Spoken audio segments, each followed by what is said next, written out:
Hello everyone, I am Dr. Uday Kirti, pediatrician and intensivist from Medicover Hospitals, Nellore. పిల్లలకి weaning diet start చేశాక అంటే complementary feeding start చేశాక ఏం food పెట్టాలి ఎలా పెట్టాలి అనేది పీడియాట్రిషియన్స్ దగ్గర తెలుసుకునే ఉంటారు, అలానే ఫాలో అవుతూ ఉంటారు.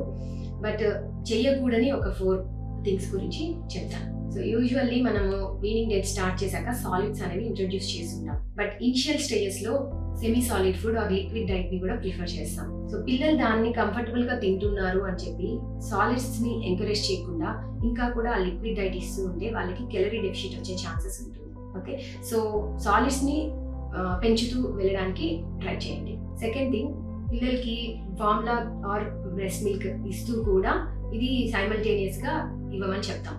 కానీ పిల్లలు తినట్లేదనో సరిగ్గా, లేదంటే స్పిట్ చేసేస్తున్నారనో, లేదంటే వేరే రీజన్స్ కి మిల్క్ కంఫర్టబుల్ గా తాగుతున్నారు, ఈజీగా ఉంది అని, సరే ఏముంది మిల్కే ఇచ్చేద్దాము, కొంచెం ఫుడ్ పెట్టిన తర్వాత తినలేదు అని చెప్పి మిల్క్ ఇచ్చేస్తూ ఉంటారు. సో అది కూడా కరెక్ట్ కాదు. మిల్క్ అనేది 6 months వరకు mandatory food, but about that age solids are calorie rich food ఇవ్వాలి.